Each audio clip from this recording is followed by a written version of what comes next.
She healed a broken heart, and he gave her a reason to live. He had always thought he could carry the weight of the world alone, but lately, it felt like even breathing required effort. His apartment was quiet in a way that pressed against his ears, the ticking of the old wall clock louder than usual. Sunlight slipped through the blinds, falling in thin, pale stripes across the worn carpet, illuminating dust that danced lazily in the air. Everything around him seemed suspended, as though the world had moved on without asking if he was ready to follow. Coffee had become a ritual rather than a comfort. He held the mug with both hands, feeling its warmth seep slowly into his fingers, a small reminder that he was still alive. But the warmth didn't reach his chest. He stared out the window, watching people pass, laughing, living, while he felt as though he had been left behind. A failed relationship, a job that never quite fit, and the weight of his own expectations had hollowed him out. It was in these quiet, ordinary moments that the cracks of his life were most visible, reflected in the eyes that had grown tired too soon. Then she appeared. She wasn't loud or dramatic. She didn't burst into the room demanding attention. She simply existed in a way that made the space feel softer, lighter. Her presence was like a familiar melody he couldn't place but instinctively recognized as comforting. She noticed him, truly noticed him, not the empty shell he felt he had become, but the man underneath. Her eyes lingered on the details he thought were invisible, the slightly rumpled notebook on his desk, the faint smudge of ink on his fingers, the way he absently traced the rim of his coffee cup. Her voice, when she spoke, was warm without being commanding, confident without being overbearing. "You forgot this," she said, holding up the notebook he had left behind. The words were simple, almost mundane, but the way she said them, gentle, observant, struck something inside him. There was no judgment, no expectation, just acknowledgement. He realized he hadn't been truly seen in a long time. He felt a flicker of something unfamiliar, curiosity, maybe hope. It was subtle, almost imperceptible, like the first rays of dawn touching a darkened room. And yet, it was enough to make his chest tighten in a way that startled him. There was an unspoken invitation in her smile, a quiet patience that seemed to say, "I see you. You don't have to hide." For the first time in months, he felt the stirrings of connection. Not loud or passionate, not life-altering yet, but tangible. The simple act of someone noticing him, caring in a small, deliberate way, was like a tiny spark in a room he had long thought dark. Her presence didn't erase his pain. It couldn't, but it reminded him that perhaps, just perhaps, he didn't have to face it alone. And so, their story began, not with fireworks or sudden passion, but with quiet observation, subtle awareness, and the faint, fragile hope that maybe broken things could be mended. He didn't know it yet, but this encounter would mark the first step towards something he had long forgotten he deserved: healing, purpose, and the slow, steady warmth of another heart intertwined with his own. The first time they really spoke, it wasn't dramatic. There were no grand gestures or sweeping confessions, just the quiet hum of a small cafe, the scent of warm bread and coffee mingling with the faint undertone of rain drifting against the windowpane. He sat in the corner, the comfort of shadows hiding him from the world, when she approached. She didn't announce herself with force. Instead, she moved with a calm assurance, her steps measured, almost cautious, as if she understood the fragility of the space she was entering. "You've got a lot of pens," she remarked lightly, noticing the collection scattered across his notebook, each one uncapped and worn from use. Her tone wasn't teasing, not exactly. It was observant, gentle, carrying no judgment. He looked up, startled that someone had noticed the small details he usually thought invisible. His heart gave a small, unfamiliar flutter, the sensation sharp and fleeting, like a sudden gust of wind brushing against a window left slightly ajar. He hesitated, unsure if he wanted to engage. Conversation had always felt like a risk, a door to a room where he didn't belong. But her eyes held something steady, patient, and quietly inviting. They weren't demanding, weren't pressing for answers. They just waited, like a soft tide lapping against the shore, pulling gently at something buried inside him. They spoke about small things at first. A book he had left on the table, a shared observation about the rain, a fleeting remark about the music playing softly from the cafe speakers. Yet with each word, a bridge was being built, a delicate, careful span connecting the empty space he carried with the warmth she offered. Her presence was grounding, like leaning against a tree on a windy day, solid, steady, and reassuring. At one point, she handed him a notebook he had accidentally left behind. Her fingers brushed his hand as she passed it across the table. The touch was brief, light, almost accidental, but he felt it lingering, a gentle warmth that seemed to seep through the nerves and into his chest. His fingers lingered a moment longer than necessary, tracing the outline of her hand internally, marveling at how something so simple could feel profoundly significant. For the first time in months, he laughed, a soft, hesitant sound that surprised him more than anyone else. And she laughed too, a low, melodic sound that seemed to ripple through the quiet space, filling it with an ease he hadn't felt in a long time. He noticed the way her hair caught the light from the window, how her smile seemed effortless yet entirely genuine, how the tilt of her head hinted at curiosity and attentiveness. By the time they parted that afternoon, the rain had stopped, leaving a faint, clean scent in the air. He walked home with a strange lightness in his chest, a sensation that made the world seem a little less heavy, a little more possible. She had not fixed him, had not erased his pain, but she had created a space where he could exist without pretense, without fear, without the constant weight of loneliness pressing down. And in that tentative connection, he realized something fragile yet undeniable. Perhaps he didn't have to be broken alone. Perhaps someone could care, not because they had to, but simply because they saw him. And the thought, small and quiet as it was, brought with it a whisper of hope, a promise that this strange, slow unfolding might lead to something worth feeling alive for again. It was a quiet evening, the kind where the world outside seemed to soften, and even the usual noise of the city felt distant, muffled by the gentle fall of night. He had agreed, almost reluctantly, to meet her for a walk along a familiar, dimly lit street. Street lamps cast pools of golden light on the wet pavement, reflecting back fragments of their figures as they moved side by side. The air was cool, carrying the faint smell of damp earth and the lingering scent of her perfume, subtle, warm, and unexpectedly comforting. For a long while, they walked in silence, neither pushing the other for conversation. The quiet wasn't awkward, it was steady, grounding, like a shared rhythm they both instinctively understood. He found himself noticing details he hadn't before, the way her hands swung lightly at her sides, the small way she shifted her weight as they navigated a puddle, the gentle cadence of her breathing. Each observation pulled him deeper into awareness of her presence, as if every small motion carried reassurance he had forgotten to expect from anyone. Finally, he spoke. His voice was low, hesitant, almost fragile. I haven't really told anyone this, he admitted, eyes fixed on the dim glow of the street ahead. But sometimes it feels like I'm just floating through life. Nothing really touches me anymore. She listened, her gaze soft but unwavering. She didn't interrupt, didn't offer easy platitudes. Instead, she allowed him the space to speak, to spill the weight he had carried for months alone. There was a patience in her silence that felt like an embrace without touch, like a lighthouse quietly holding steady while the storm raged. When he paused, she spoke, not to fix him, but to meet him in the honesty of the moment. I know what that feels like, she said gently. There were times I thought I'd lost myself completely, but then someone noticed. Not my accomplishments, not my smile, but the cracks underneath. And it made all the difference. Her words were simple, yet they struck him with quiet intensity. The admission bridged a gap between them, showing that vulnerability wasn't weakness, but connection. For the first time, he realized that he didn't have to hide behind walls, that someone could witness his pain without recoiling. At a pause in their walk, she reached out briefly, her hand brushing the back of his as they navigated uneven pavement. The contact was fleeting, gentle, a simple reminder that she was there, steady, real, patient. The warmth of her hand lingered far longer than the touch itself, and he felt a flicker of something he had buried long ago, trust. A small laugh escaped him, shaky but genuine. She laughed too, a low, warm sound that settled around him like a protective blanket. In that moment, there was no need for words.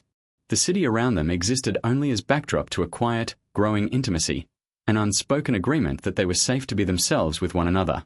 By the time they returned to the starting point, both carried the subtle warmth of shared vulnerability. It wasn't dramatic, and it wasn't a declaration, but it was enough. Enough to ignite something fragile, yet profound, the awareness that they could be seen, fully, and still matter. And in that realization, a new layer of connection took root, a delicate promise that the slow unfolding of their hearts had only just begun. It was one of those rare afternoons where the sky hung low, swollen with clouds, threatening rain. The air felt thick, almost electric, as if the world itself sensed the tension building between them. He had been carrying a weight he couldn't shake, a personal setback that left him questioning his own worth. And she had sensed it too, the invisible walls tightening around him, the hesitation in his steps, the tension in the line of his shoulders. They met in a small park, the benches damp from a morning drizzle. The scent of wet grass and earth mixed with the faint perfume she always seemed to carry, subtle, grounding, a reminder of her presence. He tried to speak, but the words caught in his throat. Pride, fear, and raw vulnerability all tangled together, making even the simplest admission feel monumental. She approached, her movements measured yet fluid, like she had learned to navigate fragile spaces with care. "You don't have to face this alone," she said softly, her voice carrying the weight of unspoken understanding. Her eyes held him, steady, unwavering, patient. There was no judgment, only quiet support. And in that gaze, he felt the first real possibility of relief he had known in months. The rain finally began, light at first, a gentle tapping against the leaves and the bench. He shivered slightly, more from the sudden exposure of his own emotions than the chill in the air. Without a word, she shrugged off her coat and draped it over his shoulders. The warmth of her body pressed lightly against him as she leaned in to adjust it, the closeness sending a shiver through his spine. It was a small touch, almost accidental, but it carried a comfort that words could never convey. "Look at me," she said, her hand brushing his arm lightly as he tried to avert his gaze. He obeyed, meeting her eyes, and in that moment, everything else fell away. His fears, his pain, his sense of isolation, all of it softened under the weight of her quiet presence. He realized he had been hiding not just from the world, but from the possibility of being truly seen. For the first time in a long while, he allowed himself to lean on someone, not metaphorically, but physically, emotionally. He let the tension drain from his shoulders, let her presence ground him, steady him. And she, sensing his surrender, held the space without pressing, without pushing, simply offering herself as a steady anchor. When the rain intensified, they moved closer together under the edge of a tree, their shoulders brushing. A subtle electricity hummed between them, an unspoken acknowledgement of the connection that had been quietly growing for weeks. The touch of her hand, the steadiness of her gaze, the warmth of her body, it all combined into a moment so intimate that it felt both terrifying and inevitable. By the time the rain let up, he realized he was no longer carrying his burdens alone. She had become a lifeline, and he, without even trying, had become hers in return. In that delicate balance of reliance and trust, something profound had shifted. The emotional climax wasn't marked by words or declarations. It was a quiet understanding that they were beginning to heal, together, and that the bond between them was deepening into something neither of them could ignore. Days turned into weeks, and what had begun as tentative connection grew into something steadier, deeper, and quietly transformative. He had always thought of himself as a man waiting to be fixed, someone who could only receive care, never give it. But now, the realization was slowly dawning. He could inspire her, just as she had lifted him from the darkness. It started in small ways. She had set aside a neglected sketchbook, abandoned months ago in the corner of her apartment. One evening, he nudged it toward her gently, a subtle encouragement. "Why not try again?" he asked, his voice almost a whisper, carrying more weight than he realized. She looked at him, surprise flickering in her eyes, followed by a warmth that made the corners of her mouth lift. The hesitation she had carried for so long softened, replaced by a spark of possibility. They spent hours together, sitting on the floor of her living room surrounded by scattered paints and brushes. Every time he offered a suggestion, a quiet nod, or a gentle smile, she felt seen in a way that went beyond words. She leaned closer when examining her sketches, their shoulders brushing. The contact was fleeting, almost accidental, yet it carried a comforting electricity. He noticed how her fingers lingered on the pencil, how her brow furrowed in concentration, how her lips twitched with a suppressed smile whenever he complimented her work. In turn, she began to notice the subtle changes in him.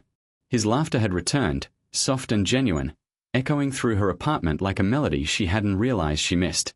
The tension that had once defined him, the guarded posture, the downcast eyes, was easing. He carried himself with a quiet confidence now, not from ego, but from the understanding that he could be both strong and vulnerable, both giver and receiver of care. One afternoon, as they sat side by side on her balcony watching the sun dip below the horizon, the warmth of the fading light pulled across their shoulders. He reached over to steady her hand as she fumbled with the sketchbook, and for a long moment, their fingers lingered in a gentle, comforting touch. Neither spoke, but the unspoken acknowledgement between them was electric. They were healing each other, silently, profoundly, irrevocably. The subtle romantic tension had shifted. No longer a one-sided longing but a mutual awareness, a delicate dance of glances, smiles, and the occasional brush of hands. It wasn't about urgency or possession. It was about presence, trust, and the quiet joy of being fully known. By the time the evening faded into night, they both realized that their lives had been irrevocably changed. He had given her purpose, reigniting a spark she thought had been lost forever. She had saved him from his darkness, showing him that connection and hope were possible. And in the silent moments between laughter and conversation, shared glances, and gentle touches, they both understood that this was no longer simply healing. It was a mutual awakening of hearts, fragile yet enduring, tentative yet unstoppable.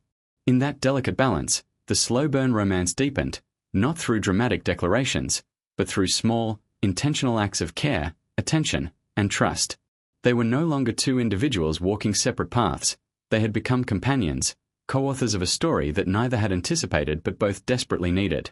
Even as their connection deepened, a quiet tension began to settle between them, a hesitation neither wanted to voice. He felt it in the hollow space beneath his ribs, a tightness that whispered doubts he had long ignored. Could he really be enough for someone like her? Could she truly see past his scars and still want him, not out of pity, but out of desire? The age difference, once merely a number, had begun to feel like a shadow looming over their intimacy, a silent question neither dared ask aloud. She felt it too. In moments when she wanted to reach out, to close the distance that had begun to feel natural, a caution restrained her. Society's eyes, the judgments of friends, even her own ingrained hesitation about stepping into something unconventional, they all pressed against the quiet longing she felt. She loved his presence, the warmth of his laughter, the way he observed the world with sincerity, but fear of the unknown gnawed at her confidence. One evening, they found themselves sitting side by side on a worn park bench, the sky painted in deep blues and purples as twilight settled. The air was crisp, carrying the faint scent of autumn leaves and the distant tang of rain yet to fall. They didn't speak at first. His gaze kept flicking to the gap between them, the small space their bodies respected, and he wondered if the moment demanded courage he didn't possess. Her fingers twitched against her own knee, betraying the same unspoken desire she refused to acknowledge aloud. The world around them, the rustle of leaves, the distant hum of traffic, the soft clink of a bicycle bell, seemed to shrink, leaving only the delicate tension suspended between their shoulders. Every glance, every slight movement, carried a weight of unspoken questions. Should she reach for his hand? Would it be welcomed, or pushed away? Should he lean closer, or would that shatter the fragile trust they had built? A subtle brush of her sleeve against his arm made his chest tighten. He felt the warmth radiating from her body, the subtle scent of her perfume, the soft rhythm of her breathing. It was intoxicating and terrifying all at once. He wanted to reach out, to let the space between them disappear, but fear of overstepping, of shattering this delicate connection, held him back. "You've been quiet," she said softly, almost a whisper, her voice carrying a tremor of vulnerability. He swallowed hard, unsure if he should answer or retreat into the safety of silence. Words failed him, but in the briefest of moments, their eyes met, and a shared understanding passed between them. They both wanted more closeness, more certainty, but neither was ready to cross the line that might break the fragile rhythm they had found. The night deepened, and they stood to leave, the tension lingering like the final notes of a song neither wanted to end. Yet even in their hesitation, there was beauty, the slow, patient acknowledgement that desire need not be rushed, that connection, once genuine, could withstand the quiet fear of uncertainty. They walked away, side by side, not touching, but bound by the invisible threads of longing and trust, knowing that the next step, when taken, would be both terrifying and inevitable. The days after their quiet hesitations felt different. There was a new rhythm to their interactions, a soft confidence born from shared vulnerability and the delicate dance of trust. The uncertainty that had once hovered between them no longer weighed as heavily. Instead, it had been replaced by the subtle, steady warmth of mutual understanding. Every glance, every small gesture carried meaning, like a language only they could speak. One late afternoon, they found themselves in her apartment, sunlight spilling through the curtains in gentle golden streaks. The air smelled faintly of brewed tea and the lingering aroma of freshly laundered linen. He watched her move about the room with ease, her fingers brushing over the spines of books she had lined neatly along a shelf, the gentle sway of her hair catching the light, and felt a quiet awe. She was calm, composed, graceful, and yet approachable in a way that made his chest tighten with warmth. She noticed him watching, and for a moment, her lips curved into a small, knowing smile. "You've been quiet," she teased gently, though her eyes held affection rather than reproach. He shook his head, words failing to capture the surge of gratitude and emotion he felt. Instead, he stepped closer, the space between them shrinking naturally. He rested his hand lightly on hers as she reached for a book, and she didn't pull away. The simple contact sent a warmth radiating through him, steady and grounding. They settled on the couch together, shoulders touching, knees brushing. It wasn't dramatic or hurried. It was a quiet intimacy, the kind that comes from months of shared moments, laughter, and unspoken understanding. She rested her head lightly against his shoulder, feeling the rise and fall of his chest in rhythm with her own breathing. He tilted his head, just enough for his cheek to press gently against hers, the contact subtle but profoundly comforting. In that position, the world outside, the judgments, the doubts, the fears, felt distant and irrelevant. He realized, with a quiet clarity, that he had given her more than companionship. He had helped reignite the spark she thought she had lost, a sense of purpose and joy that had lain dormant. And she, in turn, had given him a reason to feel again, to trust again, to hope. They had healed each other in ways neither had expected, and the bond between them had transformed into something lasting, resilient, and tender. As the sunlight faded into the soft glow of evening, they held hands naturally, fingers intertwining with ease. No words were needed. The warmth, the steady heartbeats, the occasional brush of hair against skin, all of it conveyed more than language ever could. In that quiet presence, they knew they had found a rare and profound connection, a slow-burn love built on trust, patience, and mutual awakening.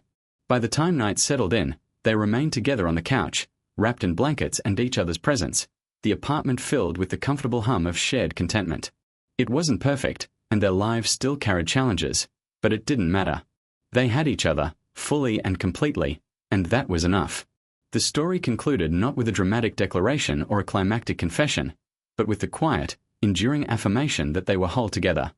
He had been saved from his brokenness, she had been given purpose, and together, they had discovered a love both gentle and unwavering, a slow, steady warmth that would carry them forward, side by side, into the days to come.